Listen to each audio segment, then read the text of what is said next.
It's animu time! Hello and welcome to another figure review. Today I'm going to have a look at the Figma number 172 Deadmaster from the anime Black Rock Shooter TV animation version. Very clearly not to confuse with the manga, because there's also always differences. Now, I just picked this character up pre-owned on Ami because, I mean, I'm recently been on a roll with these Figmas, and I'm just looking for stuff that looks cool, that looks different, that looks unique, and this design is definitely speaking to me with the giant depth side, and you have a bunch of green in there. Regardless of that, we're gonna have a look at the figure right now.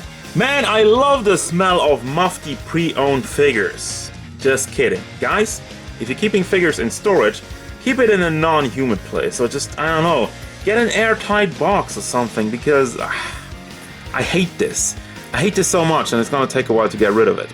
But let's have a look at the size of this figure real quick before even going on rambling. Almost 13.5 centimeters to the top of her head. If you're gonna go to the top of her horns, it's almost 16 centimeters, but yeah, almost 5.5 inches, or almost 6.5 inches, depending on where you look. I usually look at the head. I mean, this is just kind of like an extra. So real quick, I took everything off to have a look at her very nice and detailed face. I mean, I love the animu eyes. That's one of the things that Figma really shines through. Look at all the lines, all the detail that went into it. Also, the mold of the hair looks very nice as it goes down. It is soft plastic. You still have the holes because of the horns and everything, but let me just have a look at that before I put it back together. Have a ribbon in the back, very deep cut in the dress over here, and her little green wings. I love how the colors are clashing in this though. You have this bright screaming green over the black, a nice little ribbon over there. The wings are hard plastic and they do not move around, so be careful with that. It's probably easy to break off. And down here at the dress there's a white ribbon, and you have the ruches for the green and the white ones before we get to the demon hands, which are a lot more shiny as the light reflects off of it. Man, overall, I mean, like I'm saying, the design of this character is what really drew me in. And under the skirt, we do not have pantsu, sorry to disappoint you, but we have some leggings with a green rose on both sides and shiny black shoes, once again with the green line and a little ribbon at the back. Nicely painted, nicely molded, a bit more shiny.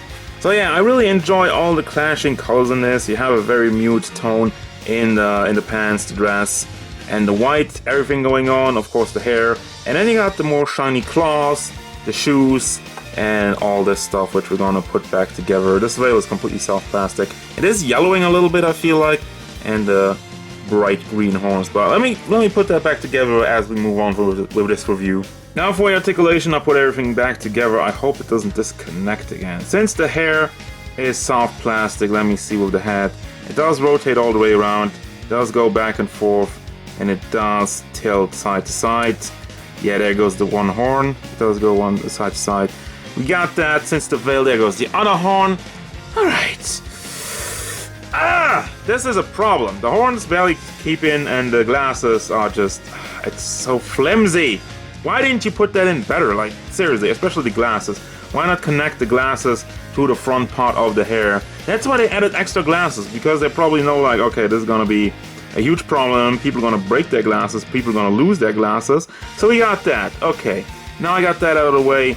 Moving on with the articulation. For your shoulder articulation, you got a ball joint on a hinge that's connected to the chest, so you can rotate it around over there. Can bring it up, not quite 45 degrees because it is blocked. And you get kind of like a bicep swivel, because you can swivel it around at the ball joint itself. Then we got the elbow single hinge, and the hand is just on a hinge. And it is super blocked because it doesn't have any room. It does rotate around a little bit. Again, it's blocked, so you can just pull it out. It's just on a pack, and just pack it in the way you want to. I guess that works better than trying to rotate it around, because it has no room. Chest articulation. Same thing, it does rotate around, it is stiff, does not really go back and forth. Let me hold on to the torso. It doesn't really do anything, it just wiggles side to side a little bit, and it does rotate a tiny bit. It doesn't have any room, as you can tell. They didn't leave any gaps, so it looks better, but it doesn't really accomplish any articulation whatsoever. Now the torso articulation, let me move in with the crotch piece. Doesn't really get much done either. So overall, torso articulation is not. It's not really there as the plane crosses the house. I don't know if you can hear that. Then the legs down here, they are on ball joints. They are completely blocked by the dress, but you can bring them out. I mean, it's the standard Figma stuff. You can rotate it around. On the ball joint over there, and then the knees, simple hinge. Again, it's all kind of blocked over here by the dress, which is not soft plastic at all. It is completely hard plastic. So be aware of that. Dress will get in the way. Can pull it up though a little bit, I guess. Not really. It is floaty, but again, it doesn't have any room to pull it up or down, so you get more articulation. So you don't really have anything with that. And then the foot is on a ball hinge. It goes back and forth, and it does rotate out to the side. And there you go. So for the accessories, we have a plethora of cool things, which is, again, something that really draws me in with these Figmas. First of all, I got 2 more faces. Smiling face, creepy smile. I like this one, I'm gonna use this one. And closed eyes. Then you have real black chain. This is real metal, it's not made of plastic. For posing, you can hear it. You can hear that. Then you got a different pair, well, not a different pair, an extra pair of glasses. And then we got fist hands. Well, not real fist hands, like closed hands, but not completely closed. And there it goes, one. And we have the one with which is just round inside, and they're just falling out of my hands. This is for the Scythe, obviously, and then the open ones, just like grabby hands. I like these. And she had straight hands on the figure. I actually forgot. Just for the record, so you have open hands, straight hands, and just kind of grabby stuff going on. And then we got the Scythe. That's really the thing I want to have a look at right now, because the Scythe looks amazing. I love the black with the green. It's a shiny, bit more shiny material. It's not metallic or anything. So, like I'm saying, this is the screaming colors with the black. It looks very good. Lines over here, very nicely molded, and the spikes and everything. Yeah, this is a great Scythe. Alrighty then, it's time for the final thoughts, but before I go, I noticed a couple of things. First and foremost, the hand is not on a hinge. There's actually a small ball joint inside of it. But that's only for like the open grabbing hands. You have the ball joint. Let me just show you real quick. It rotates around a little bit. Doesn't have that much room. But for like these hands, for example, those are just on packs. They do not wiggle around. There's nothing going on there. I don't really see the point of these hands where you just have, well no, these ones are okay. But the ones where you just have the round in there, because you cannot take the Scythe apart. I thought, well, like with most figures, you pull this one off and you just slide it in and you put the lower end back in. No, there's none of that. You really have to take the hand that's a little bit looser. It is soft plastic, so you move the thumb up and you slide the Scythe in.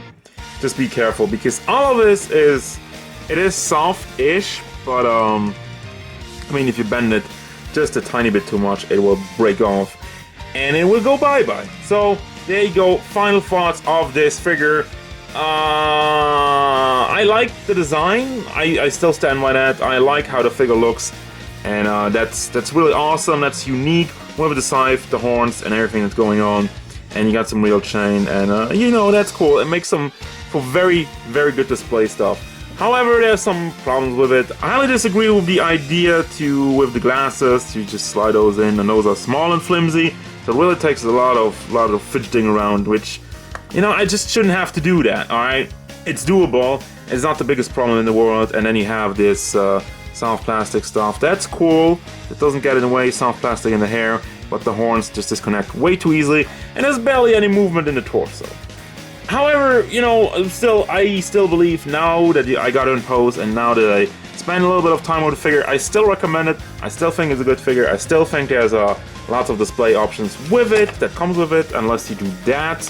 But yeah, overall, it's a cool figure. Just be careful with it. Just don't expect best articulation. And yeah, also the wings in the back. I fear for those. Breaking off because there's no movement on it. But yeah, I mean, again, recommend it, and that's gonna do it. As usual, guys, thank you very much for watching. Don't forget, if you enjoyed this review, feel free to hit it up with a like and subscribe to the channel so you can stay tuned for more figure reviews, gameplay stuff, and whatever the Deck Master wants.